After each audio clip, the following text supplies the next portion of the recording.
I want to tell you about the first time I walked into a fabric store to buy quilting fabric. I just stood in the aisle and I just froze. Not because there wasn't anything I liked, but because there was everything I liked. It was like I was seeing color for the first time. Like somebody had handed me a box of 900 crayons after a lifetime of coloring with only 8 colors. And I had absolutely no idea what to do with any of it. Hey Star Stitchers, I'm Kristen with ISeeStarsQuilting.com. This is a judgment-free quilting zone where we keep it very, very real and truthful around here, okay? Today we are talking about the 2 decisions that stop most beginners before they even sit down at a sewing machine. Choosing your first pattern and choosing your first fabric. And I'm not going to sugarcoat it in today's episode, okay? These 2 things can be genuinely overwhelming. There is so much advice out there, and a lot of it is contradictory, and no one tells you what to do when you're standing in the fabric store feeling like your brain has short-circuited and you're paralyzed. Or you could be the opposite and be buying tons and tons of fabric with no plan whatsoever how to put it into a quilt. Okay, so today I'm going to walk you through both of these decisions in a way that actually makes sense. By the end of this video, you're going to know exactly how to choose a beginner-friendly quilt pattern and to pick fabric that works without second-guessing yourself into analysis paralysis. Yeah, I said analysis paralysis. So let me finish that story from the very beginning of this video. The first time I went to buy quilting fabric, this was one of those big craft stores that used to be on every corner, the kind where you could lose 2 hours and $400 without really even trying, okay?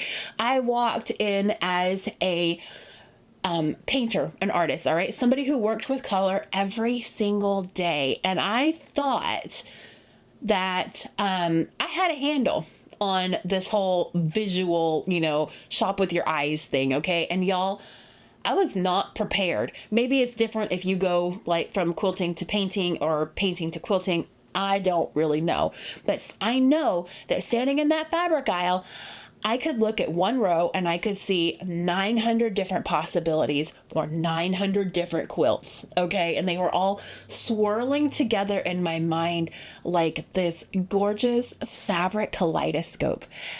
Every fabric in that aisle had different possible partners. Every color combination opened up into a whole new direction. It was intoxicating for me, okay?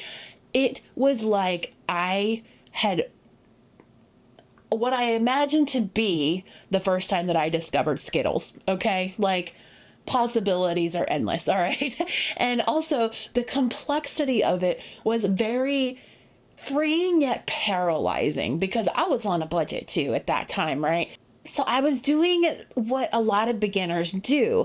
I began browsing the clearance bins. I was picking up remnants that I liked. I was buying things because they were pretty without any real plan for how I was going to put them together. Does that sound familiar for some people? Yeah, if you're nodding, go ahead and give me like a thumbs up on this video, okay? And that's actually fine. That's how a lot of quilters start. But it can lead you into a pile of fabric that you love, each piece individually, but you have no idea what to do with them collectively, right? And here's the part that most beginner guides skip. They'll tell you to buy the fabric that you love, but what they don't tell you is that you will probably make choices that don't work together, okay? Especially if you are a beautiful little artist butterfly who loves everything, okay? Your first few fabric pulls might clash in ways that you didn't see coming. You might get home and hold 2 pieces next to each other and think, oh no, what have I done? This light looks different than at the store and these 2 colors don't match, okay? And that's normal. That happens to everybody. It happened to me. It's still happens sometimes, and I've been doing this for years now. The difference between a beginner and an experienced quilter isn't that one of them never makes bad fabric choices. It's that the experienced quilter has learned what to look for and isn't afraid to set something aside and try again. That's what I'm going to give you today. Not a guarantee that you'll get it perfect and you'll never make another fabric purchase again that you can't account for later, but I am going to give you a map for how to get it right, okay? So let me save you some of that early confusion. Here is the thing that most beginners get backwards. They fall in love with a fabric first, and then they try to figure out a pattern. And I get it, okay? The fabric is the fun part. That's when you're like, oh my gosh, this yellow is absolutely perfect and would go in so-and-so's house. I'm going to make them a quilt out of this yellow fabric, okay? The fabric is what pulls you in. But if you're just starting out, I want you to flip the script, okay? Choose a pattern first and then buy fabric for it, okay? So stick with me. So what makes a good beginner pattern? Number one, it should be simple shapes, squares, rectangles, half square triangles if you're feeling a little bit adventurous in the very beginning, okay? You want to avoid anything with lots of points that need to match up perfectly, curved seams, tiny, tiny intricate pieces, not because you can't do those things eventually. You absolutely can do those things, and I totally encourage you to branch out, get, a little bit outside of that comfort zone on occasion and try some new things. But your first couple quilts, your job is to teach you the process. It's not supposed to be the hardest thing that you've ever done before, okay? It's to teach you the process and the steps of quilting, all right? Number two, it should tell you how much fabric to buy, exactly how much fabric to buy. A good beginner pattern will have fabric requirements list. It will tell you, buy this many yards of this and this many yards of that. If the pattern doesn't give you clear yardage, find a different pattern. That information is non-negotiable as a beginner, all right? I know there's tons of pattern options out there. 3-yard quilts are a really great place to start at, okay? It's very simple. 3-yard quilts, 3 yards of different fabrics, good to go. And then you'll need a back for that too. But again, that's, the basics of your quilt are covered in those 3-yard patterns. Number 3, look for patterns that are labeled beginner friendly or fat quarter friendly is another one, okay? Those labels exist for a reason. They mean that the map has been done for you and the construction is designed to be forgiving, all right? And here is my personal recommendation. And this is coming from someone who did not do this early on for her first quilts, okay? Start with something small enough to finish. A table runner, a throw pillow, a simple lap quilt. Do not start with a king-size bed quilt. Some of you are laughing. I can hear some of you laughing right now going, why would you start with a king-size bed quilt? Because people do. That's why, okay? Your first finish is going to do something for your confidence that nothing else can. And the faster you can get to that finish line, the better, all right? Story time. Can I tell you what I actually did for my first quilts? Because I think this might make you feel a little bit better about whatever you're planning and however you got into quilting, okay? My very first quilts were not actually quilts. Like, technically, they were quilted things, but I want to be honest with you. Here's the context. We are a Disney family, okay? Friday nights in our house are movie nights to this day, okay? Even now that my kids are teenagers and too cool for everything except apparently movie nights because it's a requirement, all right? And we watch everything together. I have introduced them everything from like beginner, Chitty Chitty Bang Bang, Mary Poppins, all the 90s Disney era cartoons. It's a sacred thing in our house. And at the time, my kids were toddlers when I began quilting, and I was tired of sharing my blanket. Okay? Like, mamas, you get me, right? Parents, you get me. There is this line that is somehow drawn when you're like, I don't want to share anymore. Okay. And it's not because I don't love you, because I love you with all my heart, but I would just like a moment with a blanket of my own to sit and relax. Okay. That's the real motivation here. Okay. I was tired of having my blanket stolen by tiny little people who did not appreciate my need for quiet. So I took my kids to Joann's with me, and here is a little parenting tip, free of charge, okay? If you want to do something for yourself that the kids are not going to interrupt you while you're doing it, make them think it's their idea. You will get so much further into the project. I'm just saying this also works on husbands, okay? Though the results are more mixed in my experience. So my daughter fell in love with this Cinderella print flannel with a yellow backing, and my son picked out a Batman flannel with a blue backing.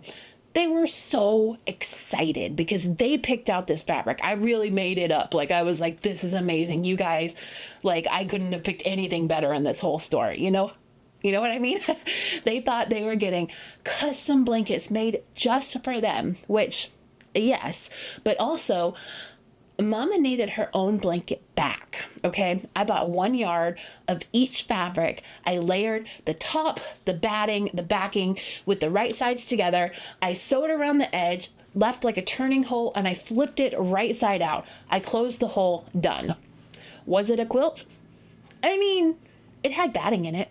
So, like, close enough, right? I didn't know any better. I did not know any better. I honestly, I'm kind of a, like, do it first, learn from it, read the directions later type of person. I know. So I learned lessons the hard way a lot, okay? And here's the thing. Those 2 little blankets worked. My kids were thrilled. They carried those blankets to every single movie night for years until they outgrew those blankets. I got my blanket back and I made something with my own hands that people I loved actually really used and loved themselves. That's it, right? That's why we quilt. That's the whole point of why we quilt. Now, I went on to actually learn how to quilt, actually read the directions for what makes a quilt, right? And I want you to know that my first projects were very humble, not perfect pieces, but to me, they were perfect exactly as they were because those little monsters loved them. They loved those blankets that their mama made for them. Okay, so if you've got your pattern, and side note, if you are still looking for a pattern, I did do a video just a couple weeks ago where I shared 15 patterns that are free on the internet that you can go and download and know that I've done the research behind them. So yes, they have the fabric requirements. They have the instructions to walk you through every step of it, okay? So you know how much fabric you need from those patterns. Now you're standing in the fabric store or you're scrolling the online fabric stores, okay? And you need to actually choose. Here is what I want you to know. First, buy the yardage that the pattern tells you to buy, and then buy a little bit extra. Like, generally I add like 1/4 of a yard to whatever the pattern says because fabric gets discontinued. Dye lots change, especially if you're working with solid fabrics. The fabric, if you've ever gone to the fabric store and you've looked at all of the whites, you know, just the solid white fabrics, they're not at all the same colors. You will see kind of a yellow, kind of a blue, kind of a brownish, you know, they're all different, yet they're all considered white fabric, right? And if you run short, for some reason, you make a mistake or you cut something wrong, you might not be able to match it. So I buy extra, always. Some people don't want the extra in their house, so they're just very careful not to make a mistake, all right? Or they cut their quilt down to be a little bit smaller.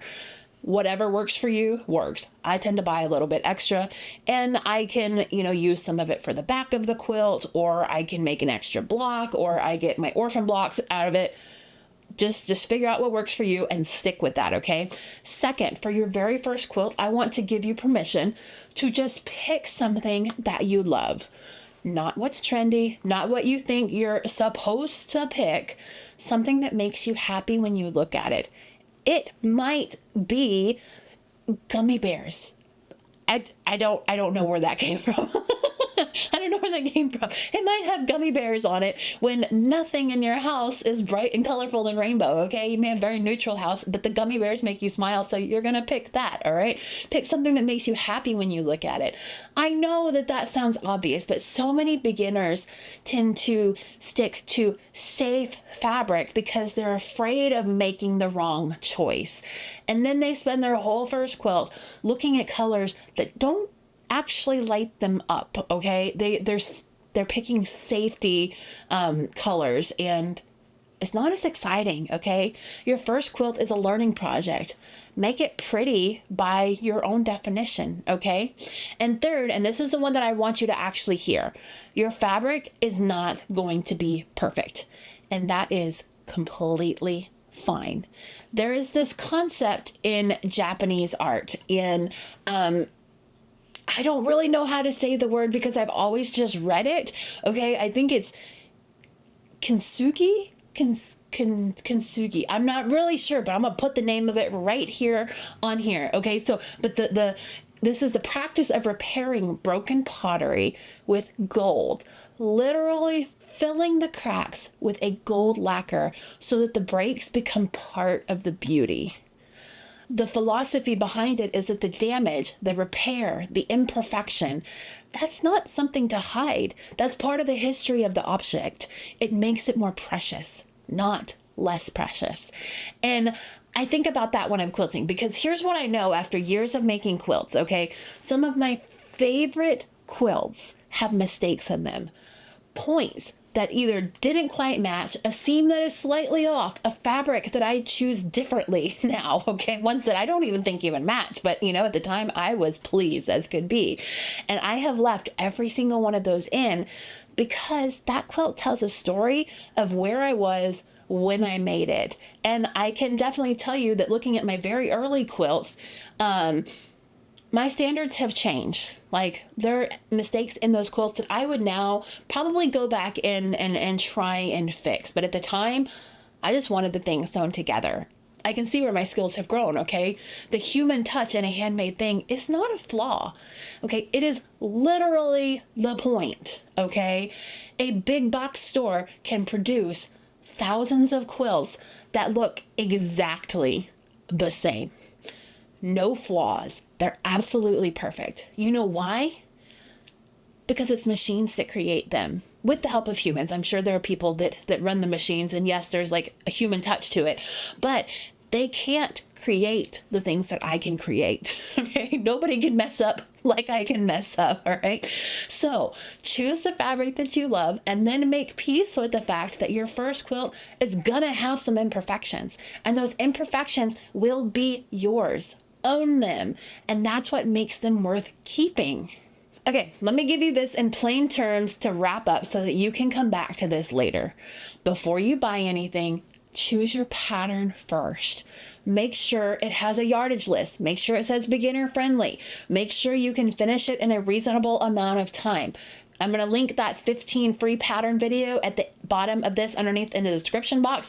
Make sure you check out that link and find one that makes you happy, okay? One that looks like something that you would be proud to have in your home, even if it's not perfect, okay? When you buy fabric, buy the yardage on the pattern, plus a little bit of a safety line, okay? A little bit extra.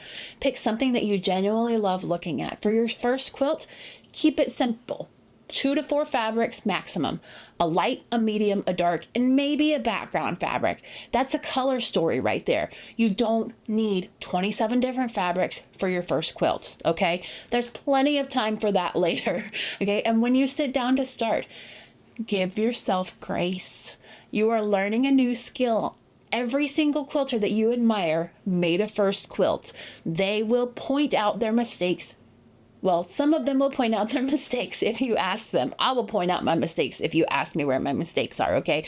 I don't have a problem with it because it's part of the process. It's part of that filling those cracks with gold, you know? Like I made a mistake there. I learned from it. I moved on, you know? The world has enough perfectly produced things in it. Your quilt doesn't need to be one of them, and you don't need to be one of them either. It needs to be made. It needs to be made with your hands in your home for the people that you love, or just for yourself, or for donating to people that you don't even know but need some comfort, right? Because making beautiful things is always worth doing, right? That is my honest beginner's guide. So now go make something. Go have fun. And if you are not subscribed to my channel yet and you want more of this kind of no-nonsense quilting guidance every single week, hit the subscribe button. I'm here every single week, and I promise it's always going to be real. It's always going to be approachable and no fluff, no extras. I want to share real things with you. And if you want a community of quilters who are at all different levels and just love making things and encouraging each other, the Stitch Sister Inner Circle is my membership community, and it is such a good group of people. The link is in the description box if you want to check that out. All right, let's land this. Give yourself grace for the imperfections. They're not flaws. They're fingerprints. Your first quilts, the ones in your beginner stages, do not have to be impressive. It has to be started.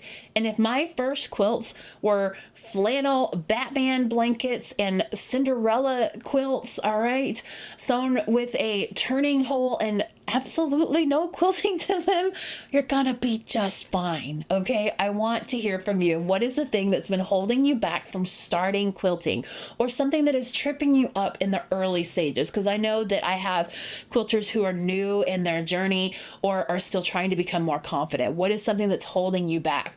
Or, you know, what do you wish someone had told you before you started? Let me know down in the comments. I read every single one and I love to hear from you. If this video helped you, give it a thumbs up. It goes a long way with the YouTube algorithm, okay? And it helps more quilters find this video. Thank you so much. I'm Kristen with ISeeStarsQuilting.com. Have a great week. I will see you next week. Bye.